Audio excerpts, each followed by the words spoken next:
Je te retrouve dans cette vidéo pour faire le tri de tout ce qui est les bas. Donc dans cette vidéo, on a mis les jeans, les pantalons, les pantacourts, les shorts, les jupes, les leggings, les joggings. Tu m'as compris, tout ce que tu mets sur tes jambes. Voilà, c'est tout simple. Les bas, quoi. Je te conseille, parce que c'est souvent volumineux, de sortir catégorie par catégorie. Par exemple, tu t'attaques d'abord à tous les jeans, comme ça tu te rends compte du volume que tu as. Tu les sors tous et tu vas faire le tri. Alors, quels critères on va utiliser pour trier les jeans?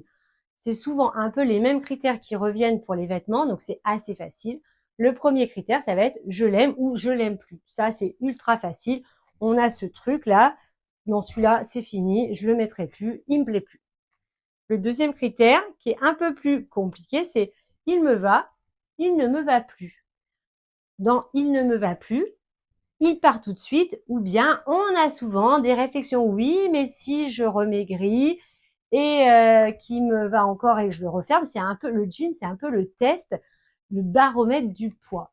Donc si c'est votre baromètre du poids, peut-être vous pouvez vous dire que vous en gardez un ou deux, mais peut-être pas 15.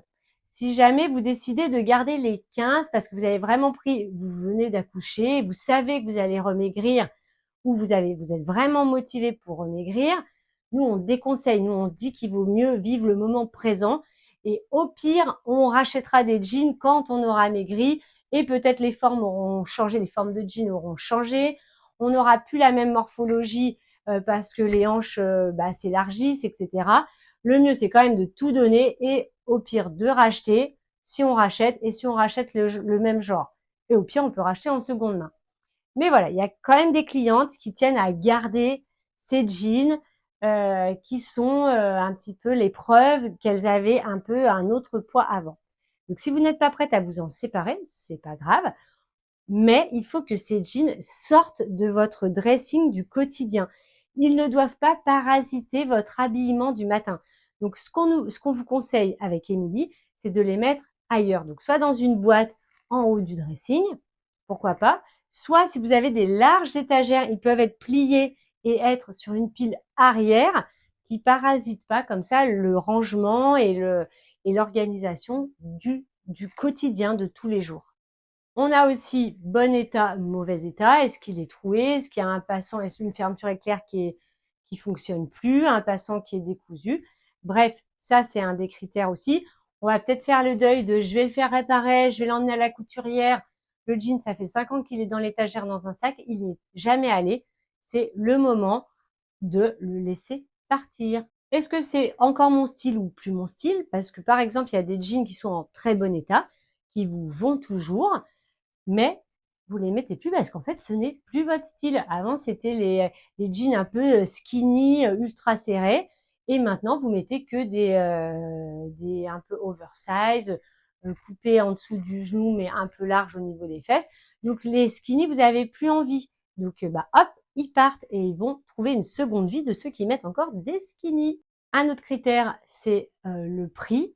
Des fois on garde juste parce que le pantalon a coûté cher.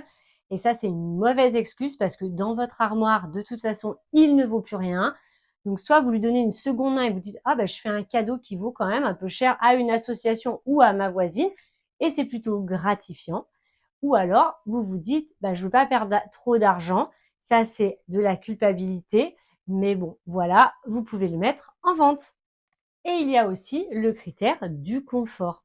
Dans un jean, des fois, on est mal, ça serre entre les jambes, ça moule les fesses, on est un peu, il n'y a pas d'élastane, donc on n'arrive pas trop à se baisser. Donc peut-être s'il n'y a plus le confort que vous attendez maintenant, parce que vous avez changé, vous avez envie de confort, eh bien hop, on le laisse partir et il ira voir une petite jeune qui se moque du confort. Arrivé à un âge, moi j'aime plus les trucs serrés, donc ça c'est oust. Qu'on s'est dit ici pour les jeans, ça marche évidemment pour les shorts, pour les jupes, pour les joggings. Bref, tu m'as comprise. Si tu veux retrouver les critères pour ne pas les oublier, ils sont dans ton workbook. C'est à toi de jouer, soit catégorie par catégorie, les jeans, les jupes et demain les pantalons, ou bien tu fais tous les bas d'un coup. Bref, c'est à toi. Dans cette vidéo, nous allons voir plusieurs façons de ranger les jeans. Tu pourras aussi transposer ça sur les shorts ou sur les jupes, mais je t'explique tout ça après. Tu peux choisir de suspendre les jeans et pour ça, il y a plusieurs façons de les suspendre. Je te montre. La première façon, c'est un peu la plus compliquée, c'est de les plier et de les suspendre dans ce sens-là. Ça marche hyper bien pour les personnes qui adorent repasser et qui adorent qu'il y ait le petit pli à l'avant et derrière le pantalon. Ça marche même mieux sur les pantalons que sur les jeans. Mais voilà, tu as compris l'idée. La deuxième façon de faire, c'est de les pendre comme ça. Voilà, c'est assez facile, sauf si tu as des cintres qui sont un peu durs. Et moi, j'aime pas parce que mes cintres à pince, j'en ai pas beaucoup. Moi, il y a beaucoup de choses qui sont pliées et les miens sont un peu durs, donc je galère un peu à accrocher. Du coup, c'est pas l'idéal. Donc, choisis des très bons cintres si tu optes pour accrocher avec ce genre de cintre. Si tu as une penderie qui n'est pas très haute, tu peux aussi mettre tes pantalons et tes jeans à califourchon, comme ça tu gagnes de la place en hauteur. Tu peux aussi les suspendre sur un rack à jeans, je te montre là dans la petite vidéo. Mais pour ça, il faut que ton dressing soit adapté ou bien que tu puisses en faire installer un. Le défaut dans les racks à jeans, c'est que souvent on a plus de pantalons que de racks et du coup on superpose et on ne voit plus les pantalons qui sont dessous. Donc si tu as un rack à jeans, tu mets un pantalon ou deux s'ils sont l'un à côté de l'autre sur un fil et pas plusieurs. Si tu décides de plier tes jeans, tu peux les plier comme ça en 3 parties, comme un petit rectangle, et tu les ranges à la verticale. Si tu ne te souviens plus comment on fait pour ranger les jeans à la verticale, eh bien, je te conseille d'aller voir la vidéo complémentaire sur le rangement à la verticale, comme le préconise Marie Kondo. Ensuite, tu peux les mettre dans une boîte, comme ça, ou bien dans un tiroir. Tu peux les mettre aussi dans l'autre sens, et comme ça te fait comme une petite bibliothèque. Tu prends un livre et bien là, tu prends un jean. Si tu décides de faire des piles de jeans, que tu as beaucoup d'étagères dans ton dressing ou ton armoire, pas de problème. La seule chose, c'est qu'il ne faut pas que tu mettes trop de jeans, sinon le dernier, tu ne le prendras jamais. Donc, choisis de mettre 3 ou 4 jeans maximum. Une fois que tu as décidé que soit tu allais pendre, soit tu allais ranger à la verticale ou bien que tu allais faire des piles, tu peux encore affiner, optimiser, upgrader ton rangement et l'optimisation du rangement en choisissant d'ajouter le rangement par couleur, c'est-à-dire que par exemple, tu vas mettre tous les jeans noirs ensemble, tous les bruts ensemble, tous les bleus clairs ensemble. Et ça te permettra de voir le matin d'un seul coup d'œil le jean, la couleur que tu veux porter. Tac, c'est hyper facile.